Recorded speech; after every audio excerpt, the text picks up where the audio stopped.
Welcome back. This week's video is going to be a bit of a rant, and I know some of you like those, so go get your popcorn. I'll wait. While I wait, let me just ask you once again to subscribe if you're watching these, and if you like these, it doesn't cost you anything and it means a lot to us. So hit the subscribe button and get ready for this week's subject, which is what's wrong with French training and racing and what can we do about it. This week on Tuesday morning, I was in my truck driving this horse and another horse across the country to a little track called Le Lion d'Angers. Lovely track in the country, about 4 hours from here in a truck with two horses. Both horses had good chances, and it was a National Plan PMU premium meeting, all good, except that we were running for 6,000 euros to the winner, which is fucking scandalous, because as many as 5 or 6 years ago, we wouldn't go down to a track like that for less than 9 or 10 grand for the winner, and it makes a huge difference. So while I was driving this horse down to Lion d'Angers, Olivier Delois, the head of France Galop, was giving a speech to the Breeders' Association in Deauville.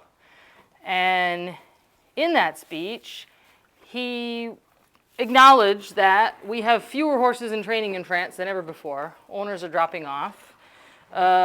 French horses are not winning Group 1 races in France, much less anywhere else.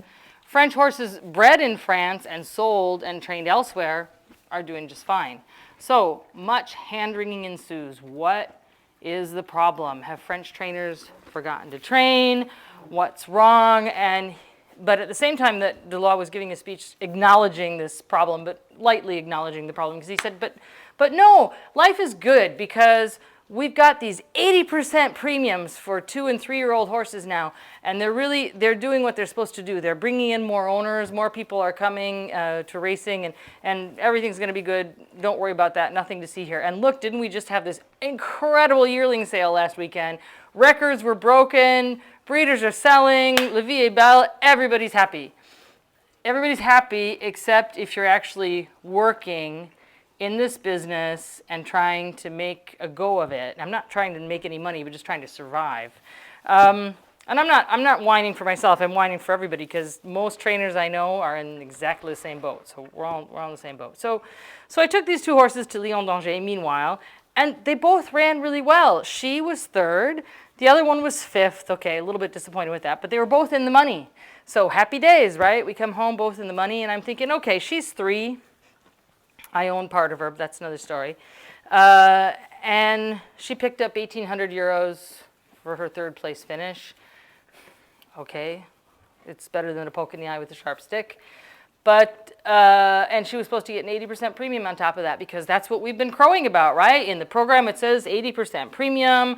Life is great, we've got these fantastic premiums, except that the next day when you open the accounting and you see what you've got, you don't get 80%, you get 72%, because France Galop keeps 8% aside just in case they don't have enough money to pay out the premiums at the end of the year, because they have a global envelope, and in case Jean-Claude Rouget keeps winning Group 1 races, because he's the only trainer in France that is, those French horses get premiums, and that means we don't get ours. So it's a bit disingenuous to stand there and crow about 80% French premiums when you're not going to get that.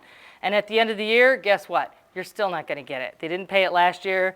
They're not going to pay it this year. So it's not 80%. It's 72%, which is not nothing. I mean, I'm still happy, but 80% of nothing is still nothing, even if it is 80%, which it's not.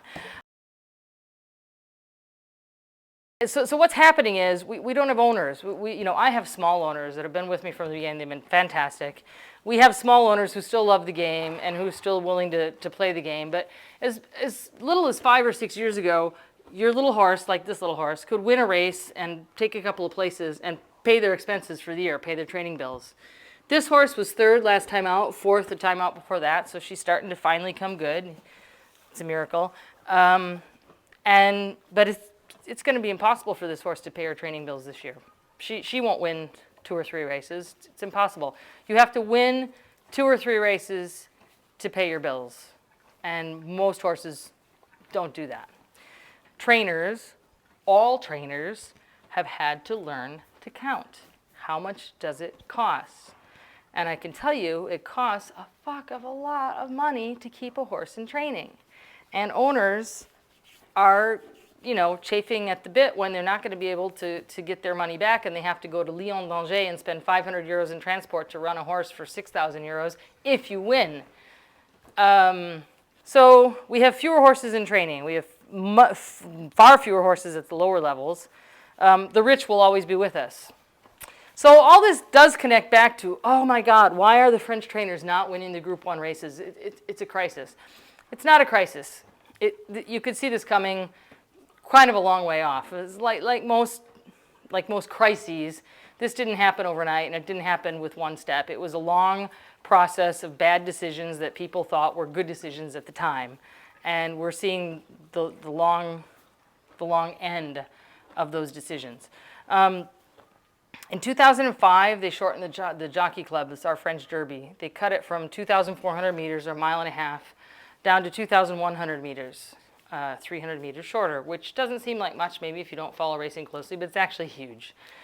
It was the beginning of a whole emphasis of shifting the emphasis of French breeding and racing toward more precocious speed, which has been the American model and the English and Irish model a bit. French training has always been geared toward, and breeding has always been geared toward solid stamina horses that hit their peak at 3 and 4 and 5 years old and win the long distance races. We don't have a big emphasis on 2-year-old races, on speed and breeding for speed. And breeding for speed isn't necessarily breeding for speed, it's breeding to sell, which is where we come back to the sales.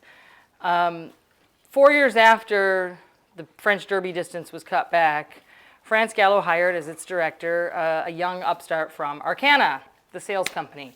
That's Mr. Deloy, and he's been there ever since. And ever since he arrived, the whole program and emphasis of France Galop has been shifting toward adding value to horses for the sale and less concerned with racing.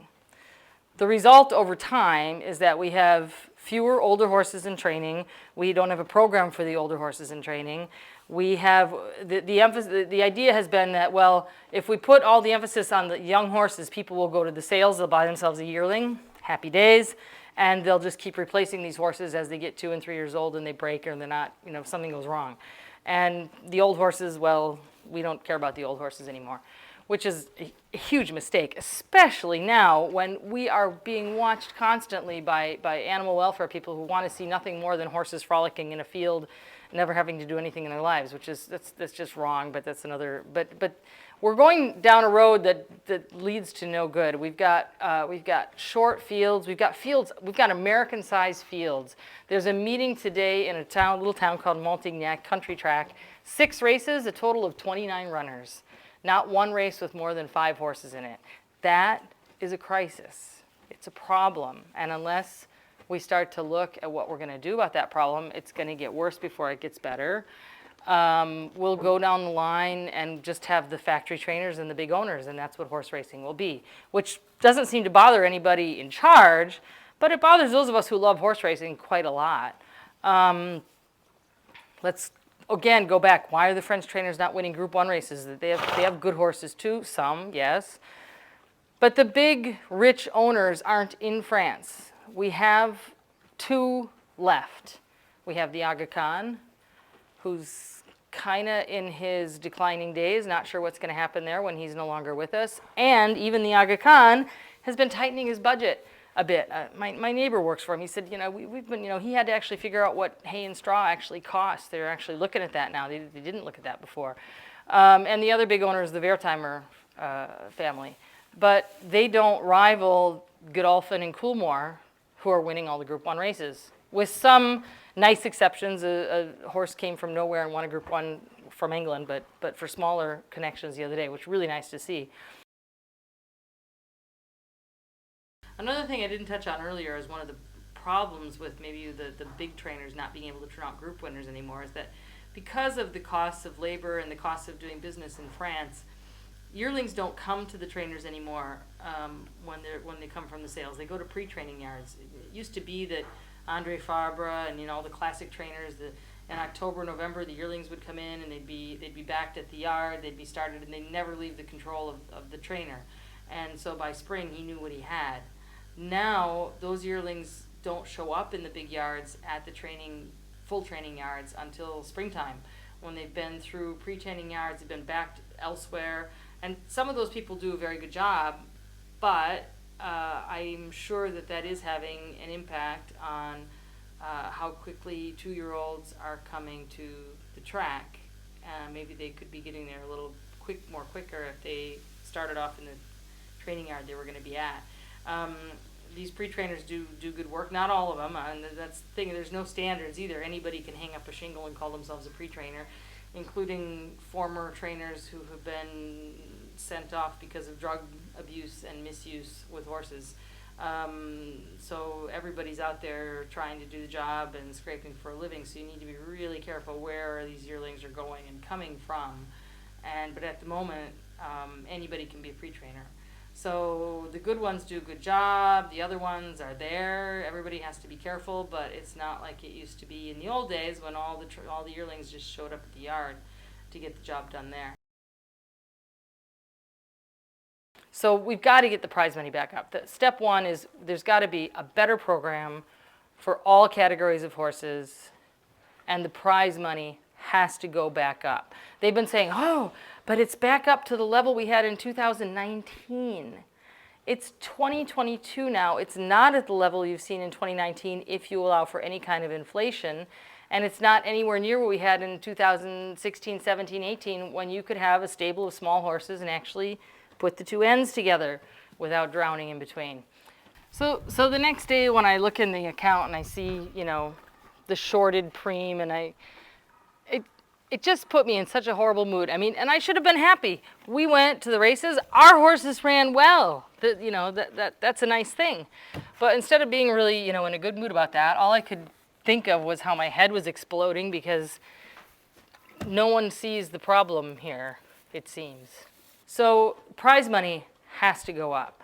The other thing that's hurt French trainers, all French trainers, is we went to the 35-hour work week some years ago, and it's very hard to find staff, very hard to, we're not in a problem with staff right now because we don't have many horses, which is another problem. But I mean, for the big yards are desperate for staff. You can't count hours in this business. So the fact that labor costs are high, raw material costs are high, prices of everything are going up, and the prize money is stagnant and going backwards, it doesn't add up. It's not going to work.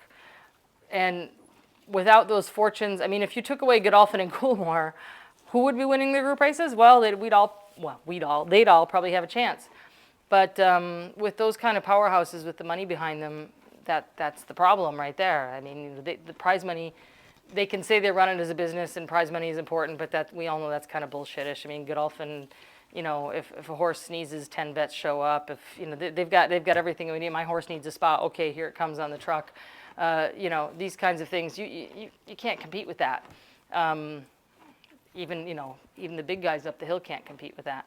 So we live in interesting times, but it is very frustrating to have such a complete disconnect with France Gallo, with what's really happening on the ground and with what they see happening on the paper in their office when they say, well, 80%, well, we're going to give them this and life will be good again. They've got to get back a little bit more grounded in reality and see that this problem isn't going to fix. It didn't get caused overnight. It's not going to get fixed overnight, but there has to be some better comprehension of what the problem is before they can think about trying to fix it. Here's the thing. Those premiums make a big difference when the prize is small. They make less of a difference when you earned a decent amount of money anyway. So why doesn't France Gallo, if the prize money is less than 10 grand, pay us the damn premium? We need it more than they do. Pay the 80% premium as advertised. If it's more than 10 grand, then okay, I don't agree with it, but if you're gonna do it, do it. But do it on the prize money when it's more than 10 grand, not when it's less than 10,000. That means that premium means a tremendous amount to smaller owners and trainers who are trying to make the ends come together. So if they would do that, that would help us a lot. Unless France Galop changes its politics, you might as well just feed your money directly into the mouth of the horse, and you have no hope of getting it back. So show me the money, France Galop, so I don't have to do this. So I don't want to leave this video saying everything is bad. France has the highest prize money in Europe.